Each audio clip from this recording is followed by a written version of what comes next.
Hello and welcome to Liminal Tarot for the week of January 22nd through 28th, 2023. What we've just had a new moon in Aquarius. In fact, I'm recording this on that day.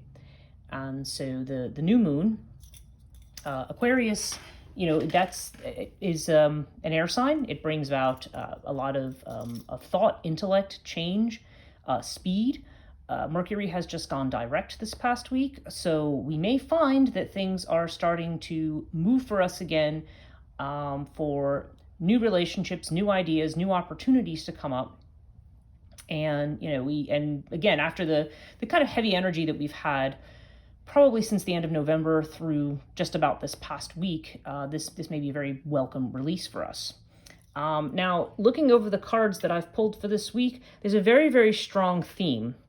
And one of the big themes that I'm seeing here is about choice and the courage and the trust to make the right choice. So if I could give you an executive summary of the week, that's what it would be. So let's look at all of our cards.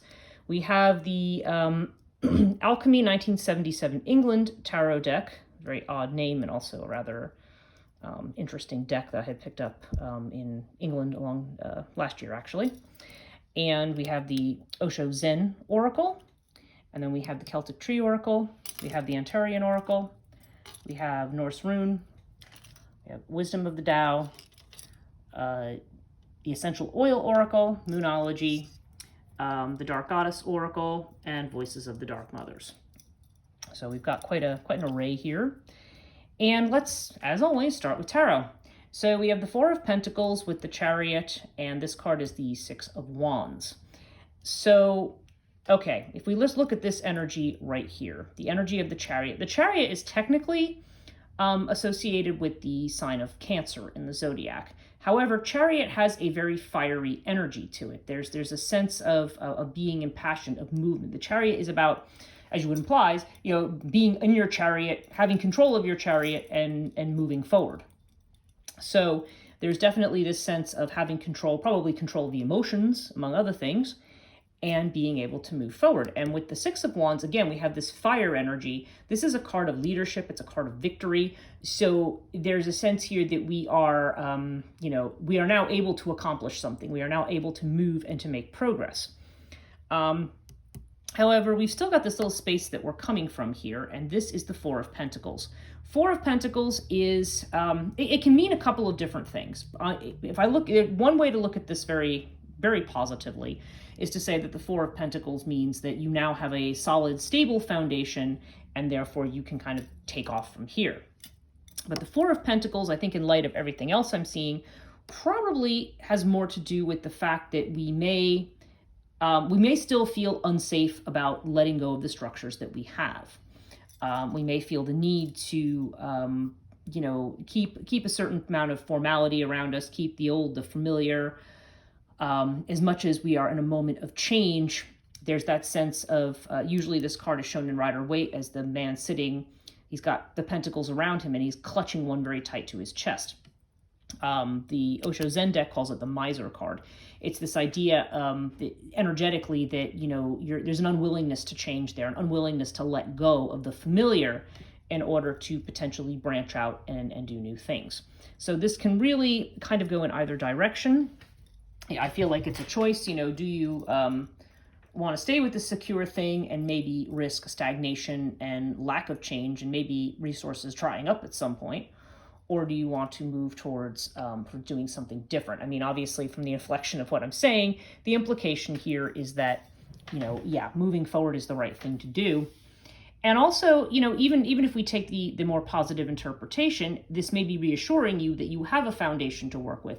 A lot of times we feel very, very insecure about where we are, what our place is, how much money we have, how much, or even if we have comfortably, are we going to have enough? Are we always going to have enough?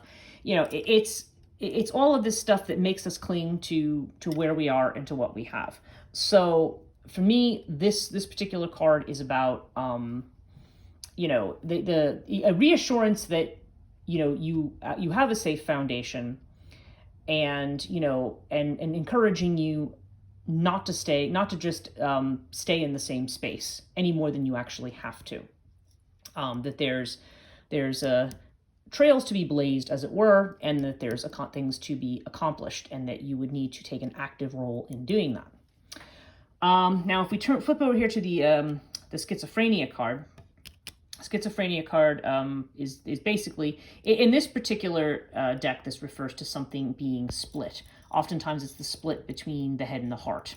And as you see the person up here, who's kind of, what do you do? If you let go, what you let go with your hands, or do you let go with your feet? And sometimes the answer is you have to do both. You have to let go of everything and not try to cling to one thing or another.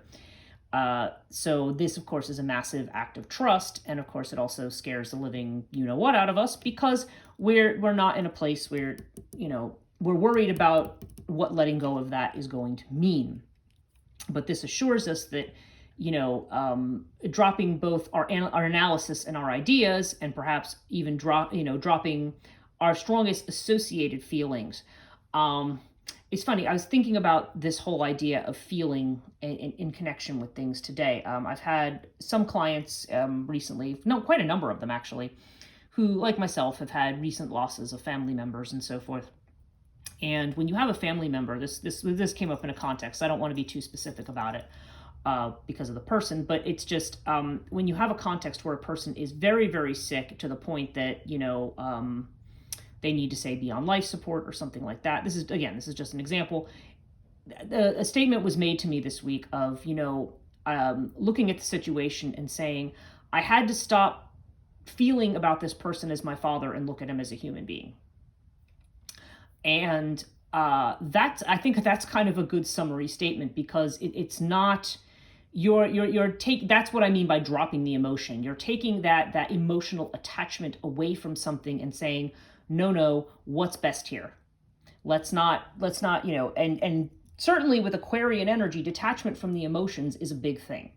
You don't want to, you want to take some distance from it. That doesn't mean not being emotional or not honoring your feelings or your emotions, but sometimes we can be so tied up in those that, we avoid taking a risk or taking the right path because we allow that either an anxiety or a passion or just a memory or, a nostalgia or a trauma or something to keep, to get in our way.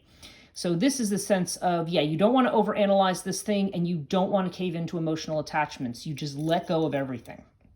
And we're going to see this in other places as well. Now I have the Apple card, the court card in the Celtic Tree Oracle, and I kind of put it next to this one because literally this card means a choice of beauty. Okay, so this is a matter of choosing something, and since it's talking about a choice of beauty, this of course relates the apple to the old Greek tale of the Judgment of Paris, where the goddess of discord throws Eris throws a golden apple into the company of three Greek goddesses, Aphrodite, Athena, and who's the third one? And Hera. Those were the three. And, the apple is inscribed with the word "to the fairest." And of course, all three of them want to claim it. So they bring Paris, Prince of Troy, in to make that judgment. And of course, the judgment is won actually through bribery, but, in any case, this idea of a choice of beauty, that's where we get this idea from. So the apple here is, when we talk about choosing beauty, it's like, are we going to choose what's authentically makes us happy, alive, and gives us meaning?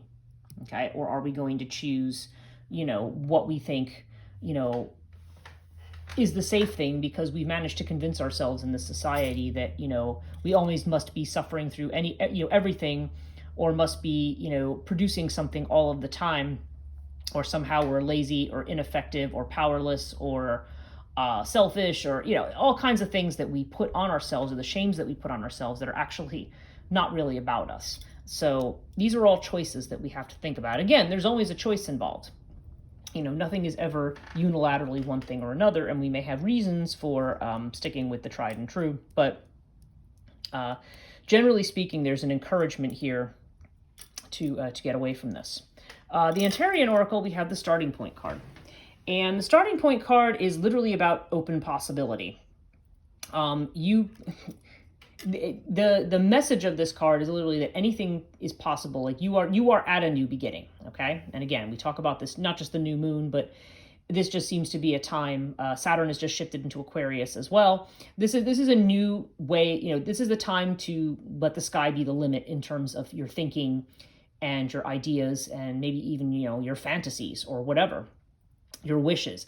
No matter how, in a way, I can almost say, no matter how ridiculous it may seem to us, or no matter how, how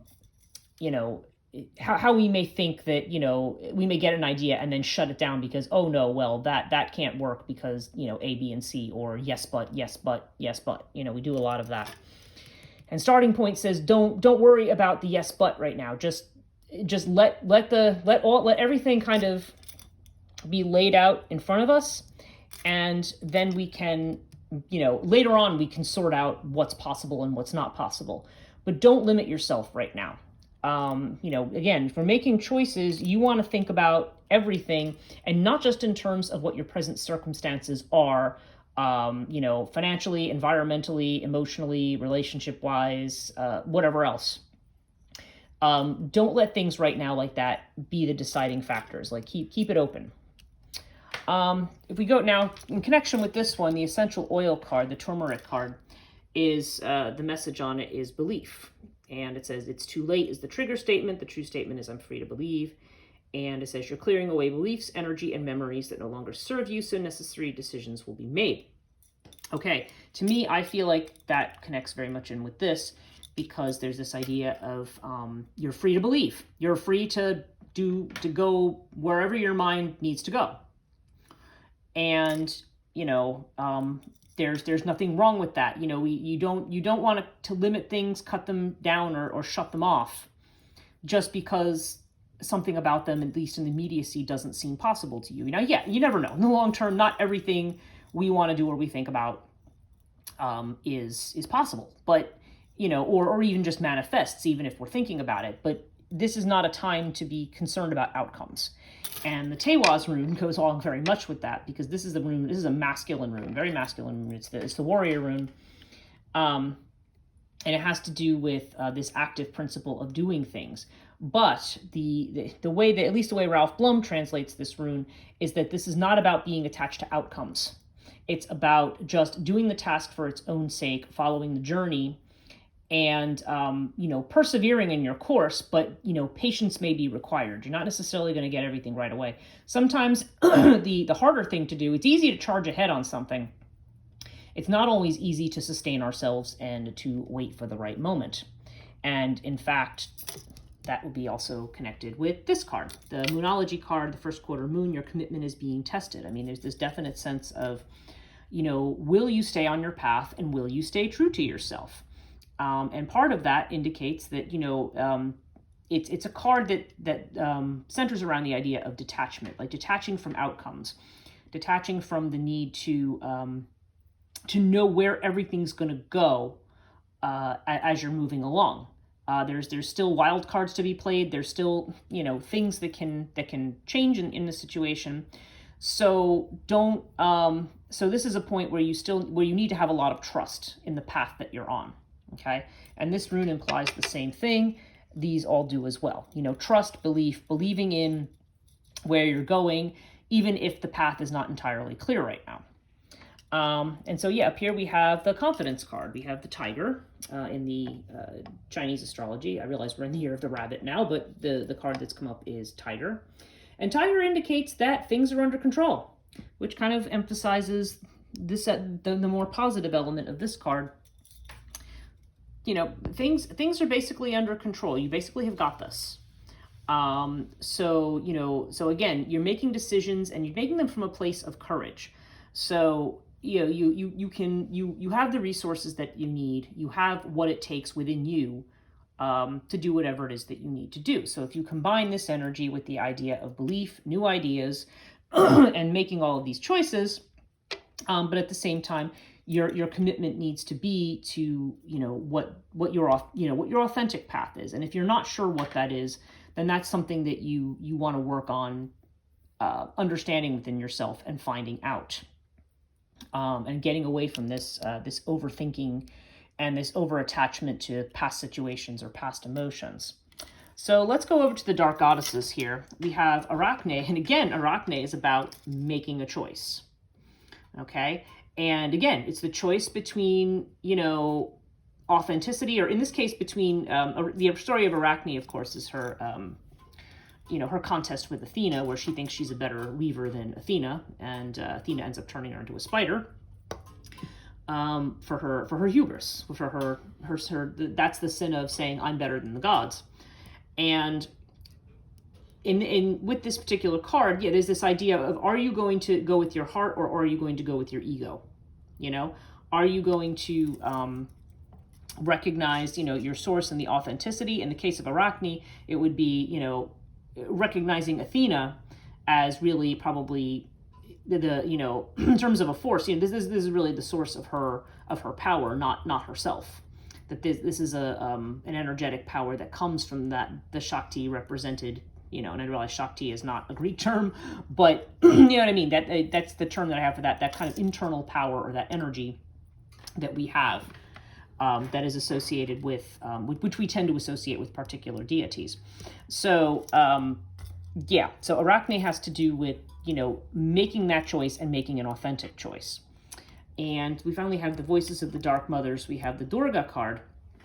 And Durga, again, is about having courage, to, you know, to manifest what is right in a time when that maybe doesn't seem, you know, there's a sense of justice with this card.